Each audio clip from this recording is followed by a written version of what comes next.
Jadi ketika di sini ya mungkin mohon maaf ada investor masuk, ya setidaknya pemerintah kita ini terlihat ya maksudnya jadi front office saja, karena tidak jadi izin itu tidak ada di dia gitu. Dia nerima, oh bagus gini pokoknya kayak sini, tapi dia punya akses semua izin dia punya akses ke provinsi, ke pusat, dia punya akses, sehingga bargaining posisinya kembali ada gitu, bonding bagus segala macam, kasih pelayanan gitu. Tuh jadi one stop service ada di pemerintah daerah gitu, sehingga dia tidak perlu lagi ke provinsi, ke ini, itu perlu dibuat sebenarnya, sehingga dari situ tetap kita bisa ya namanya hanya tinggal itulah, karena sejak otonomi yang sudah mulai shifting sudah habis, itu sudah mulai agak lemah sebetulnya, sudah nggak punya kewenangan yang kuat lah bahasanya ya secara langsung untuk bisa mengendalikan pertambangan yang ada di daerah kita terdampak. Nah, satu lagi sebetulnya yang bisa dimainkan oleh leader kita itu adalah bahasanya gini, tambang itu ada di kampung kita, yang terdampak secara ekologis adalah masyarakat kita. Yang bisa dimainkan itu adalah people power. People powernya nggak apa-apa, misal leader kita nih misalkan, oh kami tidak setuju ini, misalnya kayak gitu ya, biasa kan kalau kalau tidak bersakat tidak akan ketemu lah. Kalau harus bersakat dulu, harus disakatnya dulu gitu. Biasanya kan harus disakatnya dulu gitu. Jadi pemerintah daerah pening juga kepala, wah ini masyarakatnya teriak-teriak nih, orang provinsi juga gitu teriak-teriak, wah gimana ya, akhirnya kan jadi pahlawan kan pemimpin daerah gitu. Oh siap Pak, bisa Pak, tapi karena dia itu harus kompak memang, pemimpinnya harus bisa bersama, jadi memang harus sering rajin bercakap dengan masyarakat kita. Kalau nggak bercakap akan itu mau viral lah gitu segala macam, baru mikir kan, wah ini lah, jadi kan udah panggil lah itu bupati itu datang ke pusat, baru dia datang ke pusat, akhirnya pas datang ke pusat, nah itulah terjadi. Dan dia harus membawa kepentingan masyarakat dan membawa kepentingan daerah. Ya ini mohon maaf agak ini ya, ini jadi rekam itu. Ya nggak apa-apa, karena ini memang problema gitu, problema di masyarakat kita. Jadi antara tadi. Kalau seperti Abang sebut bersakat, bupati dipanggil ke pusat. Begitu bupati dipanggil ke pusat, mau sapu tadi misalnya belau ini memimpin ya kan? Belau di situ. Ya itulah gunanya pemimpin, dia kan harus melindungi rakyat ya. Ya tentu resiko hukum tetap ada.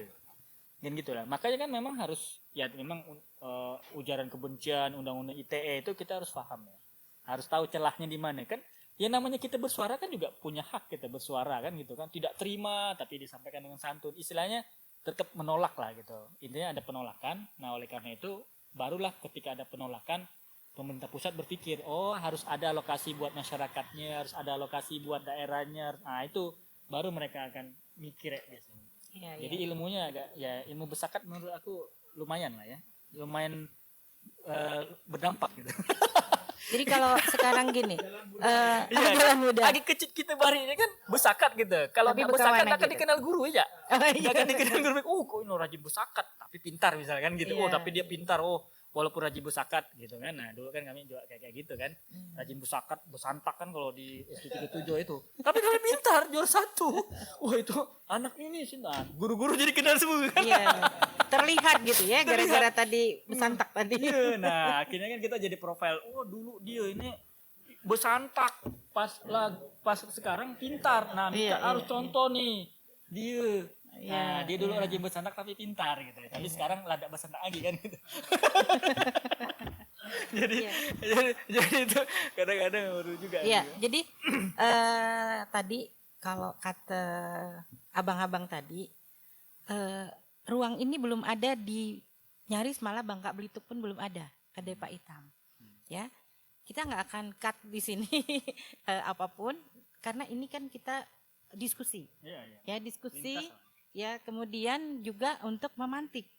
Kalau di kedai Pak Itam itu ada slogan, semoga tema ini menjadi pemantik agar kampung kita semakin asik. Asik nggak? Asik nggak kalau habis dibesakat gitu? Enggak kan gitu ya. Tapi mudah-mudahan pemikiran kritis itu yang harusnya hadir. Bahkan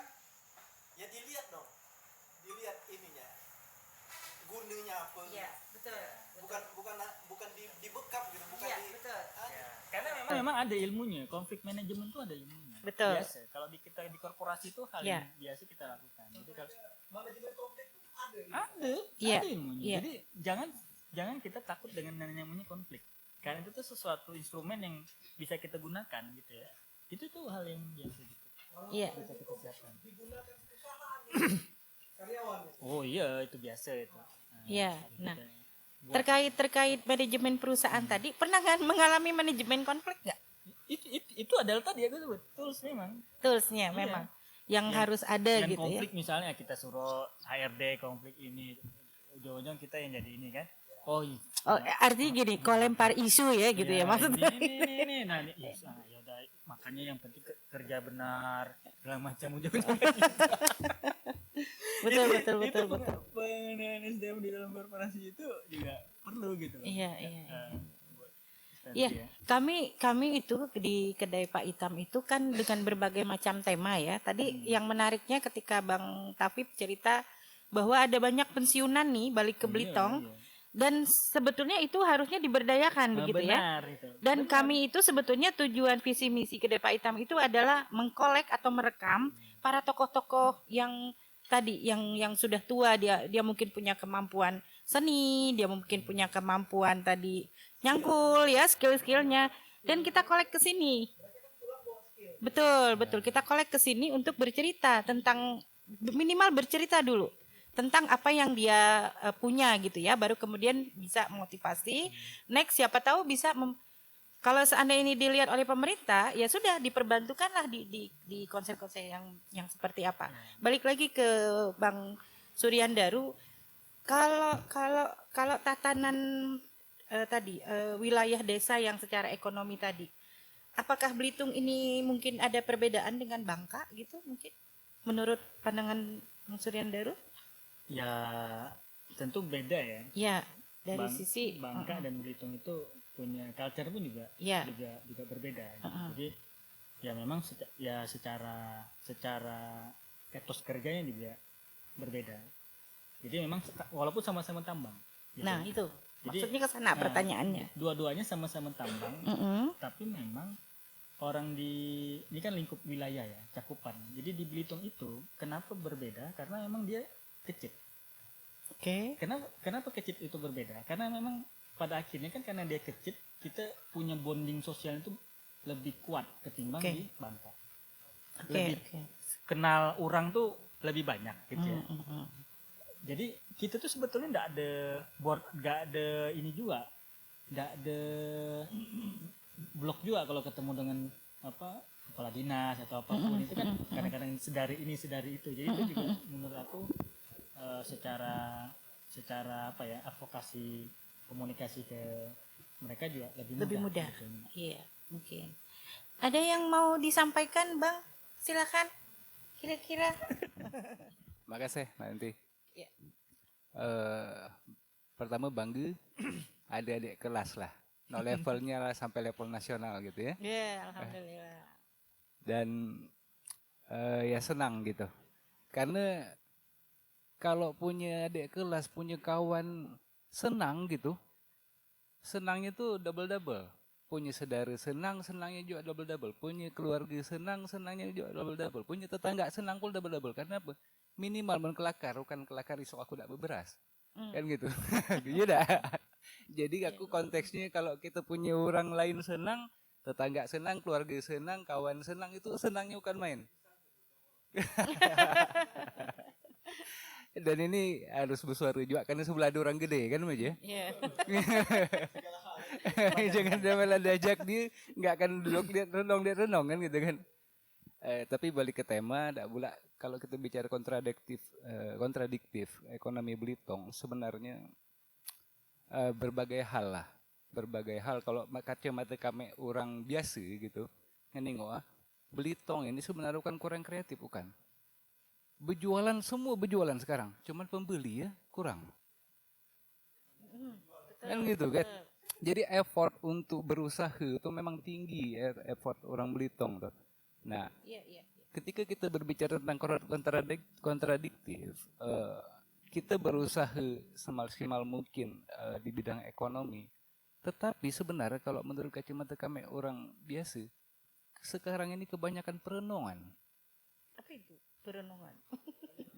Dealer motor, majang motor bagus-bagus. Dealer mobil kini hari aja ngeri. Oh iya banyak Seminggu perenungan. tuh, sebulan tuh udah tahu berapa banyak Benar, yang masuk kan gitu. Nah, Iya banyak perenungan. mau terenung kan otomatis ada istilahnya keinginan. keinginan kan gitu. Karena itu manusiawi ngelihat sesuatu yang bagus kan kita pasti punya keinginan untuk mendapatkan sesuatu yang lebih baik kan seperti itu. Nah, itu salah satu mungkin. Sehingga dari kebijakan pusat juga sendiri tidak ada effort gitu. Oh, udah tahu misalnya income masyarakat Belitung ini segini nggak, kan disumpah kan segitu-segitu sekali kan gitu. Tidak. Karena dulu kalau misal kita bicara sejahtera, sebenarnya Belitung itu ada lebih dari kata aman dan nyaman, kan itu saja. Iya betul. Dari dulu pun kita hidup istilahnya gitu, kunci motor, jok motor lah, tidak ada masalah, tidur nyaman kan, nyenyak gitu istilah. Nah tapi itu tadi, karena apa ya, tidak ada istilahnya mungkin by basic data juga gitu, bahwa sebenarnya orang Belitung punya mobil bagus-bagus, motor bagus-bagus, tapi suruh ngredit kan gitu, ujung-ujung duitnya keluar juga semua kan gitu. Iya. Nah terus kedua, istilahnya ketika kita berbicara masalah sejahtera, oke lah tadi bahasanya adalah kita memang subjektif sifatnya. Itu masing-masing orang punya takaran beda-beda. Pertama terlalu banyak disuruh ngerenong nak bagus-bagus sehingga tertarik, sehingga ujung-ujungnya keluarnya lebih gede pula kan gitu. Nah kedua memang kita sumber daya alam kita ini kita pertama tidak kita kelola dengan baik. Nah kedua memang ya apa namanya, kebanyakan yang lari keluar. Iya, Kan seperti itu, sehingga tidak pula apa kita nikmati ya sekarang sisa-sisa kan gitu. Contoh lah salah satu, kami sering kelakar dari ruko, ternyata baru kita tahu ternyata pemerintah ngambil pajak sekarang sebungkus ruko ini bisa 15-20 ribu. Oh iya. Tidak. Sekarang kita kali di Belitung usah banyak-banyak 10 ribu orang aja nak ngerukuk 2 bungkus sehari. Ke pusat tapi ya. Tidak. Seharusnya sehari saja lah dapat ngebangun rumah sakit dari duit ruku ini, nak dambi dari pusat. Harus turun ke Belitung kan gitu. Itu baru kabupaten kan judulnya gitu. Tidak. Nah berarti memang bahasa Bang Surya tadi, insya Allah kita percaya dengan leader kita di sini, itu memang harus kiapa caranya. Dari duit ruko saja bisa bangun rumah sakit tiap bulan gitu ini. Kan gitu. Itu kabupaten. Nah contoh kedua juga selain daripada itu, karena kita bicaranya level kita lah, level warung kopi lah ya. Gitu. Alhamdulillah dengan pembicara yang level nasional kan, bahwa kita kadang tidak sadar SD sumber daya kita seperti apa. Belitung ini kepulauan, coastal lah kita sebut, dan kebetulan kami S1 manajemen sumber daya perairan, S2-nya coastal istilahnya gitu kan, pengelolaan pesisir. Jadi kita agak sedikit 50% mungkin, atau sekitar kita anggap 50% lah masyarakat Belitung ini bisa kategorikan nelayan. Entah itu nelayan benar, entah itu nelayan karena udahlah daripada tidak ngapus sorenya kita mancing kan gitu kan. Nah, sebenarnya kalau kita bicara masalah itu kan sekarang ini lagi tren ini keterkaitan dengan MBG dan ketahanan pangan kan istilah gitu ya. Belitung itu kata Bang Surya tadi, kita itu tipikal masyarakat ekstraktif. Tidak. Kalau Bapak Belau benar, Agi istilahnya itu bukan ekstraktif, sifatnya adalah mengelola sumber daya, bertani, misal gitu, beternak. Tapi mayoritas masyarakat Belitung itu ekstraktif. Jadi taunya hanya datang ngekat ngambil, datang ke laut mancing ngambil, kan gitu. Iya. Nah, ketika kita bicara masalah ekonomi, istilahnya sebenarnya pemanfaatan sumber daya tadi yang harusnya berkelanjutan kan seperti itu. Tapi kini hari, mun nggak misalnya kita pergi ke laut, semalam di bang laut tuh, belum tentu ada hasil. Karena apa? Karena ikan lah apa ya? Nok jadi nelayan mun misalnya ketika musim cuma misalnya lagi macam pasar malam di laut kan gitu. Saking ramai kan gitu. Artinya apa? Bahwa itu harus combine kita antara ekstrak dengan kita menanam. Dari zaman lagu nenek moyang kita seorang pelaut dulu sampai kini hari, belum ada aturan bahwa mika nelayan, oke, Ngambil mika secukupnya mancing ibarat ngambil ikan, tapi mika ada nanam. Coba mika sebulan tuh nanam siko, Iya, nanam rumpon misalnya, iya. sebulan siko saja, kan gitu.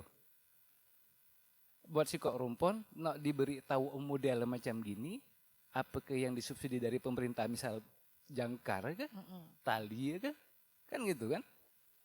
Nah sehingga setahun itu nelayan lah nanam berapa banyak rumpon di bang laut. Mun siko nelayan macam gitu, kali berapa banyak. Ujung-ujungnya kan tidak jauh-jauh ke laut nyari ikan, karena dekat. Kan gitu.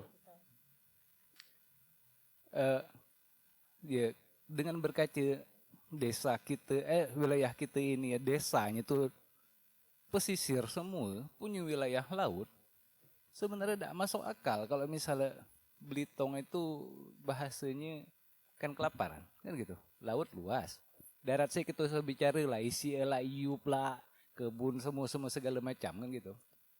Tambah tipikal masyarakat kita, mungkin budaya besahang toh sekian persen lagi istilah gitu. Nah, kita nak mengembalikan itu tren zaman sekarang makin narik kita ke zaman ekstraktif makin nak cepat.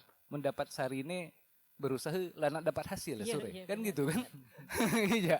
Dengan apa lagi dengan budaya media sosial dengan segala macam. Nah, jadi sehingga satu contoh yang kontradiktif juga bahwa kita tidak bisa memaksimalkan manfaat sumber daya alam kita. Contoh, kalau misal kita dari sini ke Pegantongan, itu tuh indah wilayah bukan main, Sungai Samak tuh. Coba kalau misal itu tuh ada lapangan bola mini siko tepi pantai, ada lapangan polisi kok, pasti ramai orang. Masyarakat tinggal buat istilah warung-warung berjualan, lum truk lalu lalang, ngangkut pasir, ngangkut apa segala macam. Tidak akan mungkin dari 100 lalu 10 tidak singgah, misal.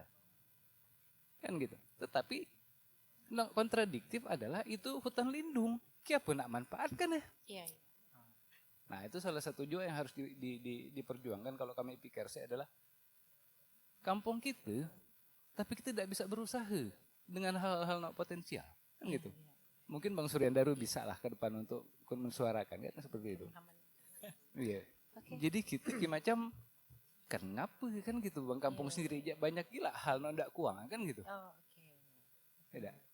Nah, kami saya bukan ngume bukan mungkin ya iya tapi jangan sampai tidak bersuara sampai iya seperti itu kan jadi misal juga misalnya tiap desa no ada wilayah laut di depannya dapat ke misal nganggarkan setahun itu 100 lah rumpon dibuat sehingga minimal orang bang kampung itu, bang desa itu mau nggak nak mencukupi kebutuhan protein hewani dia, nggak bagi jauh-jauh amat, gimancing ke sedikit pakai perahu, nggak perlu solar berjerigen-jerigen untuk pergi ke laut celah gitu kan. Ketika musim teduh, tinggal kontak misalnya, aneh itu dinas pariwisata, mau nak mancing, tolong arahkan wisatawan dari luar atau lokal ke kampung kami situ, nggak jauh menaki mancing, pasti piber berisi kan gitu. Ada.